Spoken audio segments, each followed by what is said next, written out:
Salut à tous et bienvenue sur Antenne Box. Aujourd'hui, je voulais qu'on se parle de l'annonce qu'a fait Tyson Fury selon laquelle il aurait décidé de prendre sa retraite. Hi, everybody. I'm going to make this short and sweet. I'd like to announce my retirement from boxing. It's been a blast. I've loved every single minute of it, and I'm going to end with this. Dick Turpin wore a mask. God bless everybody. See you on the other side. Get up! Donc sans nous offrir ce combat contre Anthony Joshua qui était dans les tuyaux pour 2025. Et la question qu'on se pose, c'est est-ce que c'est une vraie info ou est-ce que c'est un enfumage comme il a l'habitude de faire? On n'est pas à la première retraite fantôme qui nous sort Tyson Fury. Et ben, le sujet, c'est est-ce que cette retraite, si elle est vraie, elle est légitime, est-ce qu'elle est méritée? Et de l'autre, ben, s'il nous en fume, quels seraient les motifs? Alors, on va commencer tout de suite avec l'idée d'une retraite méritée. C'est vrai qu'aujourd'hui, ben, si c'est une vraie décision qu'il a prise, on peut que la respecter. Aujourd'hui, il a donné quand même beaucoup à la boxe. Malgré toutes les séquences où il nous a agacés, où on l'a détesté, ben, c'est quand même un boxeur qui aura marqué l'histoire. Aujourd'hui, c'est aussi un choc qui a un peu moins d'intérêt qu'à l'époque où il aurait vraiment dû avoir lieu. Donc, entre les 2 combats, Fury-Wilder, entre le deuxième combat et la trilogie qui a finalement été ordonnée par une juge. Donc c'est là que le combat contre Joshua était normalement signé, qu'il aurait dû se faire. La juge a décidé autrement et ça nous a donné quand même une trilogie épique entre Fury et Wilder. Mais voilà, c'est à ce moment-là qu'il avait du sens, au moment où les deux étaient à leur prime. Et c'est vrai qu'aujourd'hui, ben, à part pour le spectacle et pour un peu résoudre cette animosité, cette compétition qu'il y a entre les deux, il y a moins d'intérêt sportif parce que pas de ceinture en jeu, parce que les deux sortent de plusieurs défaites maintenant. Et même pour la question de la suprématie de la Grande-Bretagne, qui est le meilleur pôle britannique, bah aujourd'hui, Dubois, il les a un peu dépassés. Donc il n'y a même plus tant cet enjeu. Et c'est vrai que c'est un choc qui a perdu de sa saveur par rapport à la période où il aurait dû vraiment avoir lieu. Donc il nous prive pas forcément de quelque chose que tout le monde attend aujourd'hui énormément. C'est comme quand devait avoir lieu le choc entre Joshua et Wilder potentiellement, ben, le train est un peu passé. On a l'impression que c'est la même chose pour Fury contre Joshua. Après, si ce combat se passe, évidemment, je pense que tout le monde le regardera. Moi, en tout cas, je le regarderai et c'est sûr que ça fera du bruit, pardon, d'un plan de vue business. Ben, c'est un combat qui a quand même toujours du sens. Après, comme je l'ai dit sur l'enjeu sportif, c'est autre chose. Donc, il n'y a pas cette motivation très forte qu'il y a pu avoir à un certain moment pour faire ce combat. Et c'est vrai que du coup, ben, si l'envie est partie, il vaut mieux qu'il tire sa révérence. Il nous prive pas non plus d'un truc énorme. Et comme je l'ai dit, ben, la boxe, c'est un sport dur. C'est sa décision. S'il l'a vraiment pris, il faut la respecter. Et c'est vrai que ben, aujourd'hui, on peut se dire qu'il a quand même donné beaucoup d'émotions et qu'il a apporté beaucoup à ce sport. Si on revient sur des moments clés, ben, il y a forcément ce combat contre Klitschko en 2015 où il met fin à un règne de quasiment 10 ans, où on n'en pouvait plus, où c'était horrible les années Klitschko. Donc il a un peu délivré la boxe. Derrière, alors qu'il devait faire une revanche contre Klitschko, ben, il pète un câble, il part en dépression, il prend un poids monstrueux, il tombe dans la drogue, etc. Il nous fait un incroyable comeback où il revient, alors après des combats de chauffe, hein, mais il perd du poids et il revient contre Wilder, qui à l'époque est la terreur de la division, celui qui met tout le monde KO avec sa droite foudroyante. Il fait le combat contre lui, il va 2 fois au tapis, mais pour beaucoup, dont moi, il gagne ce combat parce qu'il outbox complètement Wilder.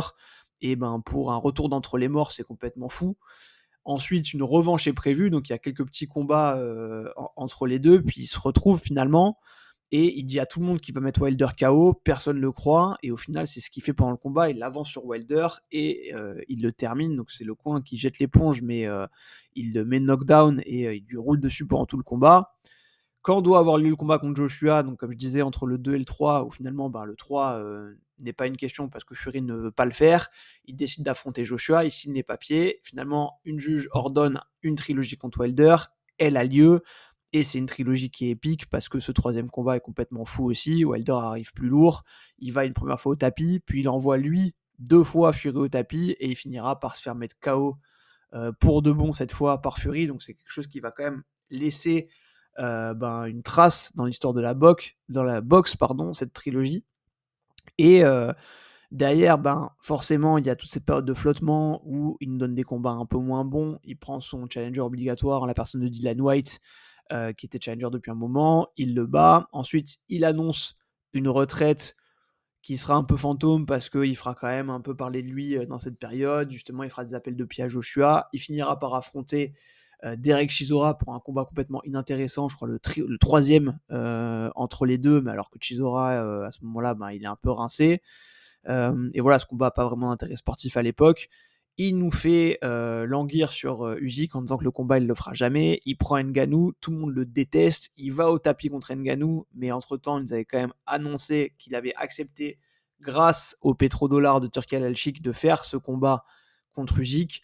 Et là où tout le monde se dit, il est allé au tapis contre Ngannou, comment est-ce qu'il va arriver contre Usyk? Il arrive prêt, il fait un super combat.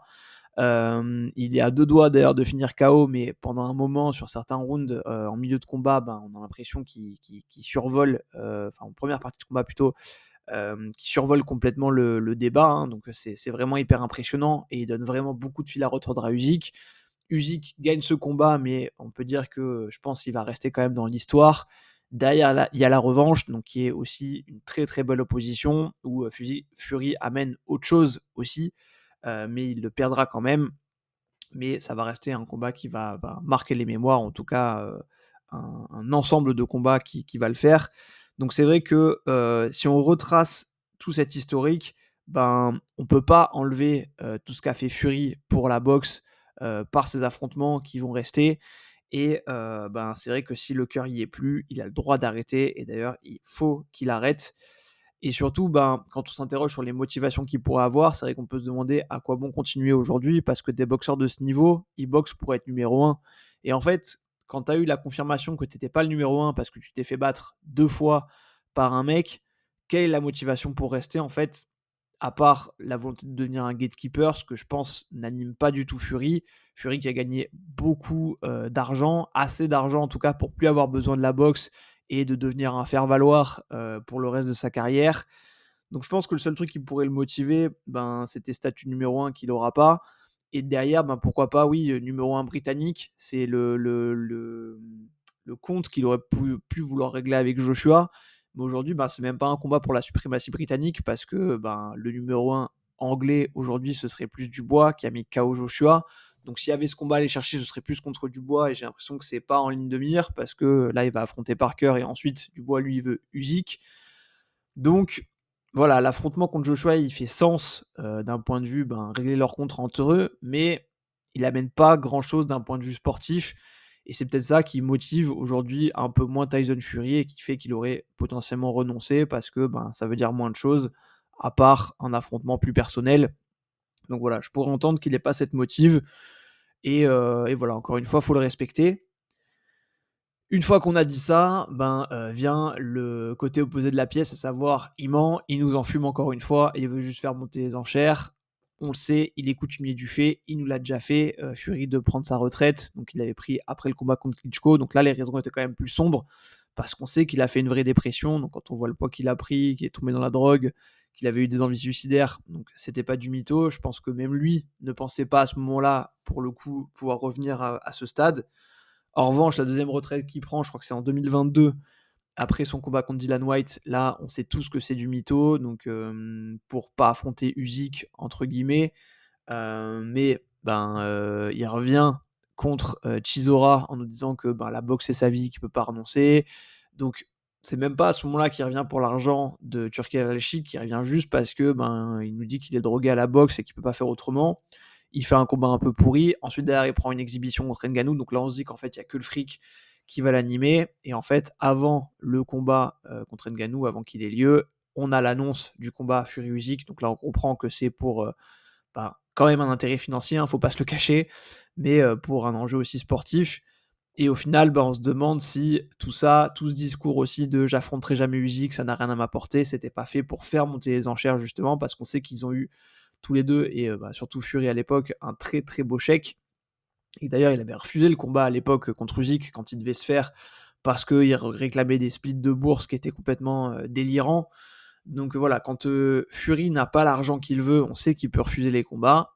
Et là, peut-être que c'est encore une question d'argent, peut-être qu'il veut voir jusqu'où il peut faire monter l'addition, parce qu'il sait que potentiellement Turki Al-Sheikh pourra sortir le chéquier. Il y a une autre question que je me pose, c'est est-ce qu'au final, il n'a pas un peu envie de palper l'attrait pour ce combat parce que c'est vrai que, comme je le disais, on est sur 2 boxeurs plus à la fin de leur carrière qu'au début, donc peut-être qu'il a envie de voir si les gens le réclament et si ça fait du sens. Ça pourrait être intéressant de voir si les gens sont dégoûtés qu'il soit retiré sans faire ce combat contre Joshua ou pas. Donc c'est une bonne façon de prendre la température aussi. Donc je pense que la vérité est peut-être entre les deux. Après, on aura la réponse, je pense, quand même, d'ici quelques mois, hein. Je pense que si le combat se fait pas en 2025, je le vois pas sortir de sa retraite pour faire un combat contre Joshua en 2026. Ça aura encore moins de sens.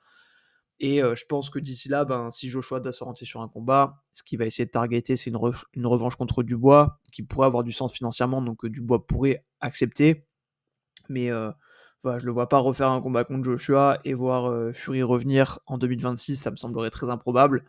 Donc voilà, à mon avis, c'est 2025 ou rien. Donc on aura des infos d'ici quelques mois sur la vérité ou non de cette retraite.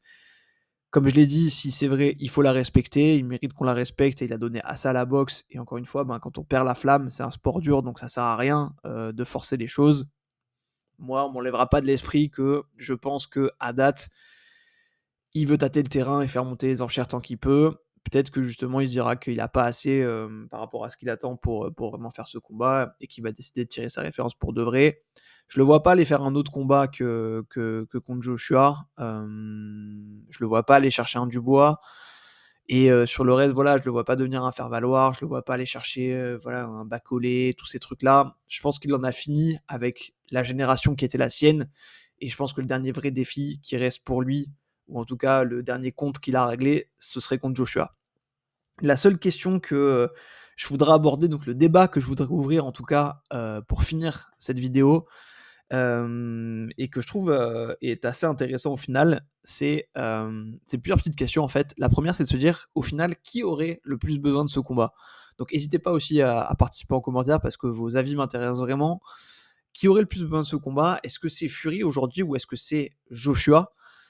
Et c'est vrai que quelque part, alors je vais tout de suite dire, moi je pense que Fury est un meilleur boxeur que Joshua. Je pense que Fury est plus fort que Joshua aujourd'hui. En revanche, si je suis très pragmatique, je pense qu'aujourd'hui, Joshua a un meilleur CV que Fury. Parce que tous les deux ont battu Klitschko, donc pas à la même, j'en bafouille, pas à la même période, hein, c'est vraiment Fury qui détrône Klitschko et ça on peut pas lui enlever. Mais derrière, Joshua prend les ceintures dans un combat qui sera d'ailleurs épique contre Klitschko, donc un Klitschko plus vieux. Mais à la fin, on peut se dire quand les gens, dans 40 ans, 50 ans, ils regarderont juste sur BoxRec quel était le résumé de chacun, ils diront tous les deux, ok, les deux ont battu Klitschko, donc à une époque différente certes, mais derrière Joshua, il a fait des combats contre Povetkin à son prime. Il a battu Dylan White quand il était aussi à son prime, pas quand il était rincé un peu à moitié comme l'a fait Fury. Je dénigre pas, hein, je dis juste vraiment les faits en fait, comment ça s'est passé. On voit aussi que Joshua il a battu Joseph Parker. Joseph Parker qui aujourd'hui est en train de faire une résurrection sensationnelle, hein, où Parker il a battu Wilder, justement, il a battu Zhang qui était un peu l'épouvantail aussi. Donc c'est pas n'importe qui. Il a perdu contre Ruiz, certes, mais derrière, il bat Ruiz dans une revanche, donc il lave son honneur. Donc en termes de CV, c'est quand même assez costaud. Après, il perd 2 fois, mais contre Usyk, contre qui Fury a aussi perdu, et qui montre qu'il est vraiment le meilleur des deux. Et le sujet, c'est aujourd'hui, pareil, question ouverte, mais si on se demande qui a fait la meilleure revanche contre Usyk, aujourd'hui, avec le recul, j'ai l'impression que la revanche de Joshua était un peu plus consistante que celle de Fury, où j'ai l'impression que Usyk a plus géré le combat contre Fury dans le deuxième, là où Joshua essaie de proposer d'autres choses. Donc Fury aussi a bien sûr essayé de proposer d'autres choses, mais que Joshua a donné le sentiment d'avoir pu avoir son moment à un certain instant, là où c'était plus tranquille pour Usyk. Alors tranquille, c'est un grand mot, hein, évidemment. Me prenez pas la lettre, mais voilà, j'ai l'impression qu'il y a eu plus de sursaut dans la revanche Joshua-Usyk que dans la revanche Fury-Usyk, même si évidemment le premier combat Fury-Usyk est stratosphérique et que Fury est à un niveau énorme et que je pense qu'il a livré le meilleur combat que Usyk n'a jamais eu jusqu'à présent. Et c'était vraiment épique. Mais voilà, si on analyse la revanche, je pense que Joshua, de mon point de vue, s'en a un peu mieux tiré. Après, il y a ce chaos fatal aujourd'hui contre Dubois, hein, qui fait beaucoup de mal au CV de Joshua, mais Joshua qui revenait bien. Après ce KO contre Ngannou, Là où d'ailleurs, si on en parle, Fury il va au tapis contre Ngannou. Donc pareil, sur ce combat aussi, si on juge entre les deux, Joshua a fait une meilleure performance, là où Fury a été mis en difficulté. Et il avait fait aussi un très bon combat contre Otto Wallin, qui avait mis en difficulté beaucoup Tyson Fury. Donc c'est vrai que si on se fie au CV, au final, on peut se dire aujourd'hui, Fury, ce qu'il a pour lui, c'est certes d'avoir fait tomber Klitschko, mais ensuite, c'est 3 combats contre Wilder. Wilder qu'aujourd'hui, tout le monde entre guillemets bat. Il a perdu contre Parker, qui lui avait perdu contre Joshua. Il a perdu contre Zhang. Donc ça relativise aussi les victoires de Fury, où évidemment il fallait y aller à l'époque où personne ne voulait y aller. Je l'enlève pas non plus. Mais c'est vrai qu'on a toujours dit que Wilder était un boxeur limité, et quelque part, il a exposé Wilder Fury, mais peut-être que d'autres auraient pu le faire, et on voit que d'autres le font aujourd'hui en fait. Après, on peut pas enlever à Fury d'avoir marqué lui-même le blueprint, et on peut pas non plus enlever que les combats contre Fury ont laissé des traces à Wilder. Mais ce que je veux vous dire, c'est que si on se passe de l'analyse de nous qui avons vécu ces combats-là et qui les avons vus, si on se base d'un point de vue strictement CV et ce qui se passe, on peut se dire qu'au final, le CV de Joshua aujourd'hui, il est plus consistant que celui de Fury, et que quelque part, Fury, il pourrait avoir envie d'accrocher ce nom de Joshua pour dire voilà, j'ai fini cette partie du jeu en tout cas. Le débat qui était le meilleur Britannique de sa génération entre Fury et Joshua, il est réglé, c'est Tyson Fury. Donc pour ça, il y a un enjeu, et pour moi, Fury a plus à prouver là-dedans que Joshua. Et après, qui a le plus à perdre de l'autre côté? Je pense justement que c'est aussi Fury, parce que Joshua, il est sur la pente descendante, on le voit, il a perdu, on pourra se dire, au moins Joshua, c'est un mec qui a pris tous les défis, qui allait boxer tous les mecs qui se présentaient contre lui, il a perdu, il y est allé, bravo à lui. Alors que Fury, pour le coup, si là il perd contre Joshua, on se dira, au final, justement, ça remet en perspective tout le CV qu'il a eu, on se dira, Wilder, au final, c'était pas si fort que ça, au final, lui aussi, il a perdu contre Usyk, et là, il a perdu contre Joshua, donc je pense que ça pourrait faire encore plus mal à la legacy de Fury que ça ne le ferait à celle de Joshua en cas de défaite. Voilà, c'était le petit point que je voulais amener pour débattre, pour réfléchir. Voilà, je vous laisse me dire ce que vous en pensez en commentaire. Ça fera peut-être polémique, mais c'est mon avis. Après, je le redis, pour moi, Fury est meilleur. S'il y avait un combat, je pense que Fury gagnerait, parce que je pense aussi que Joshua est marqué mentalement aujourd'hui. Mais voilà, ce que je voulais aborder, c'est si on se base d'un point de vue qui a à gagner, qui a à perdre, et d'un point de vue strictement CV, force est de constater que on a des arguments pour être Joshua devant. Voilà, j'ai fait un peu le tour de tout ce que j'avais abordé dans cette vidéo. Je voulais en faire une vidéo rapide, mais elle dure 17 minutes. Merci à tous de m'avoir suivi. J'ai sorti une vidéo sur le combat David Morel contre David Benavidez qui va avoir lieu le 1er février. Si vous ne l'avez pas vu, n'hésitez pas à aller la regarder. J'ai passé du temps à la faire, donc voilà, vraiment. Là, elle marche pas trop, donc si vous pouvez mettre un coup de boost et que vous l'avez pas vu, c'est avec plaisir. Si ce contenu vous a plu, n'hésitez pas à vous abonner à la chaîne, à liker la vidéo, à la partager, à en parler autour de vous. Je pense que c'est à peu près tout. Vous pouvez me suivre sur Instagram aussi, évidemment, et venir discuter avec moi, c'est avec grand plaisir. Donc voilà, likez, abonnez-vous, partagez, ça m'aide énormément. Je vous dis à la prochaine sur Antenne Box, portez-vous bien, salut.